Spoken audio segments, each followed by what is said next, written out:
बिस्मिल्लाहिर्रहमानिर्रहीम अस्सलाम वालेकुम रहमतुल्लाहि वबरकातुहू। तो आज हम अपने किचन में बनाने जा रहे हैं आलू वाली टिक्की, एक अलग तरीके के साथ, एक ख़ास फ्लेवर के साथ।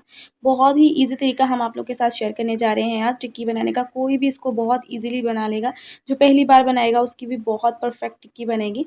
आज की रेसिपी में हमने आप लोगों के साथ बहुत टिप्स एंड ट्रिक्स शेयर की हैं, तो आपने वीडियो को स्किप करके नहीं देखना है, फुल वॉच करना है, ताकि आपको तमाम टिप्स एंड ट्रिक्स का पता चल सके। आपको पता चल सके कि हम आलू की टिक्की को ज़्यादा जायकेदार और क्रिस्पी कैसे बना सकते हैं। रेसिपी स्टार्ट करने से पहले जिन बहन भाई ने हमारे चैनल को अभी तक सब्सक्राइब नहीं किया है, काइंडली जल्दी से सब्सक्राइब कर लें, और जिन्होंने पहले से सब्सक्राइब किया हुआ उनका दिल की गहराइयों से शुक्रिया। आप हमारी दुआ में रहेंगे हमेशा। तो आज की ये मज़ेदार सी रेसिपी स्टार्ट करते हैं। आलू की टिक्की बनाने के लिए हमने आधा किलो आलूओं को उबाल कर मैश कर लिया है। अब हम इसके अंदर ऐड करेंगे बारीक चॉप किए हुए प्याज। अगर आपको प्याज का फ्लेवर नहीं पसंद है तो आप टोटली इसको स्किप कर सकते हैं। प्याज ऐड करने के बाद हम इसके अंदर ऐड करेंगे आधी चाय की चम्मच लाल मिर्च का पाउडर, चौथाई चाय का चम्मच हम इसके अंदर हल्दी पाउडर ऐड करेंगे, चौथाई चाय का चम्मच हम इसके अंदर काली मिर्च का पाउडर ऐड करेंगे, आधी चाय की चम्मच हम इसके अंदर धनिया पाउडर ऐड करेंगे, चौथाई चाय का चम्मच हम इसके अंदर गरम मसाला पाउडर ऐड करेंगे। गरम मसाला थोड़ा ही इसके अंदर जाएगा, सिर्फ फ्लेवर के लिए। अब हम इसके अंदर एक ख़ास मसाला ऐड करेंगे। यहाँ पे हमने हरी मिर्च, लहसुन, अदरक और ज़ीरा को कूट लिया है, तो एक चाय का चम्मच ये हम इसके अंदर ऐड करेंगे।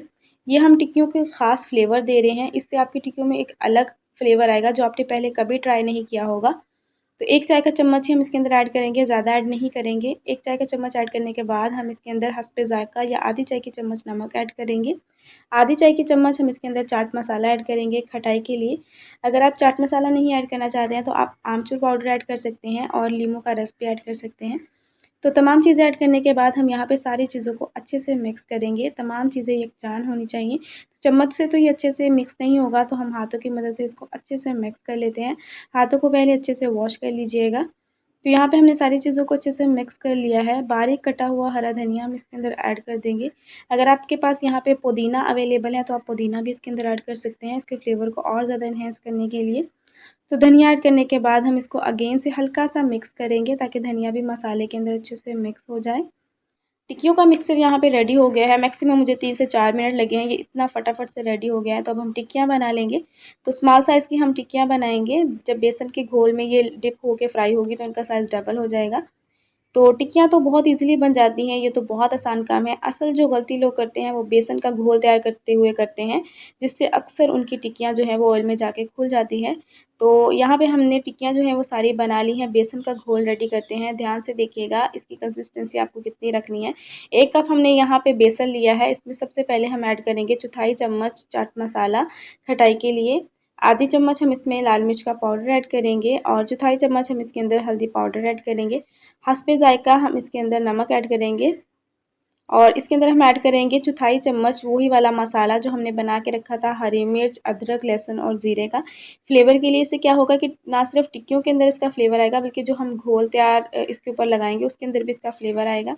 थोड़ा सा हम इसके अंदर पानी ऐड करेंगे, और यहाँ पे हम सबसे पहले इसको मिक्स करके इसकी गुठलियाँ ख़त्म करेंगे। कुछ लोग क्या करते हैं कि पानी एकदम से सारा ऐड कर देते हैं, जिससे गुठलियाँ बन जाती हैं और फिर उनको ख़त्म करना बहुत मुश्किल हो जाता है। तो आपने पहले इसकी गुठलियाँ ख़त्म करनी है, उसके बाद इसकी कंसिस्टेंसी को सेट करना है, इस बात का आपने ख्याल रखना है। तो यहाँ पे हम पहले इसकी गुठलियाँ सारी ख़त्म कर लेते हैं, उसके बाद इसकी कंसिस्टेंसी को सेट करेंगे।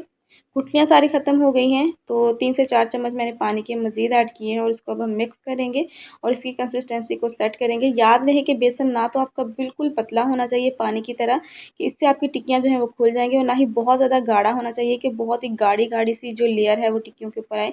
बस इस तरह की कंसिस्टेंसी आपके बेसन की होनी चाहिए।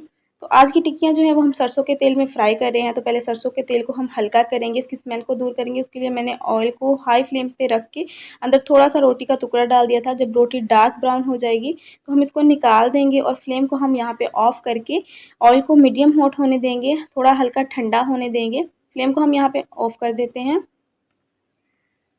ऑयल यहाँ पे मीडियम हॉट हो गया है, उतना तेज़ गर्म नहीं रहा है। तो अभी हमने फ्लेम को ऑन नहीं किया है। पहले हम टिक्कियाँ इसके अंदर डाल देंगे डिप करके बेसन के अंदर, उसके बाद हम इसकी फ्लेम को ऑन करेंगे। तो यहाँ पे आपको कंसिस्टेंसी वाज़ह पता चल जाएगी बेसन की कितनी कंसिस्टेंसी होनी चाहिए। तो एक एक टिक्की को हम बेसन में डिप करते जाएंगे और इसके अंदर ऐड करते जाएंगे, उसके बाद हम इसकी फ्लेम को ऑन करेंगे। इस तरीके से जब आप टिक्कियाँ बनाएंगे तो आपकी टिक्कियाँ बहुत ही फ्लेवरफुल बनेगी, खाने वाला आपकी तारीफ़ें करता रह जाएगा, ये इतनी ज़ायकेदार बनेगी। और अगर आप सरसों के तेल में नहीं इसको फ्राई करना चाहते हैं तो आप इसको सादा ऑयल में भी फ्राई कर सकते हैं, लेकिन सरसों के तेल में इनका एक अलग फ्लेवर आता है, इनमें से एक अलग खुशबू आती है। तो अगर आपने इससे पहले सरसों के तेल में ट्राई नहीं किया टिक्कियाँ तो एक दफ़ा ज़रूर कीजिएगा, आपको बहुत पसंद आएगी। तो यहाँ पे मैंने फ्लेम को ऑन कर दिया है, मीडियम फ्लेम पर हम टिक्कियों को फ्राई होने देते हैं।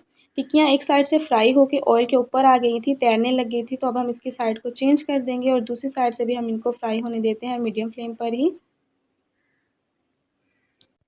टिक्कियाँ हमारी यहाँ पे फ्राई हो गई हैं, बहुत ही खूबसूरत कलर इनको आ चुका है और बहुत ही प्यारी खुशबू इनमें से आ रही हैं। तो इन मज़ेदार सी क्रिस्पी टिक्कियों को आप गरम-गरम रोटी के साथ या नान के साथ या अपनी मनपसंद चटनी के साथ ऐसे ही खा सकते हैं। ये बहुत टेस्टी बनी है, बहुत ही खुशबूदार बनी है। बाकी की टिक्कियों को भी हम बिल्कुल इसी तरह फ्राई कर लेंगे। आज की आपको रेसिपी कैसी लगी है मुझे कमेंट में अपना फीडबैक ज़रूर दीजिएगा। रेसिपी को लाइक कीजिएगा, शेयर कीजिएगा अपनी फैमिली और फ्रेंड के साथ। चैनल को सब्सक्राइब कीजिएगा। मिलते हैं नेक्स्ट रेसिपी में, तब तक अल्लाह हाफ़िज़।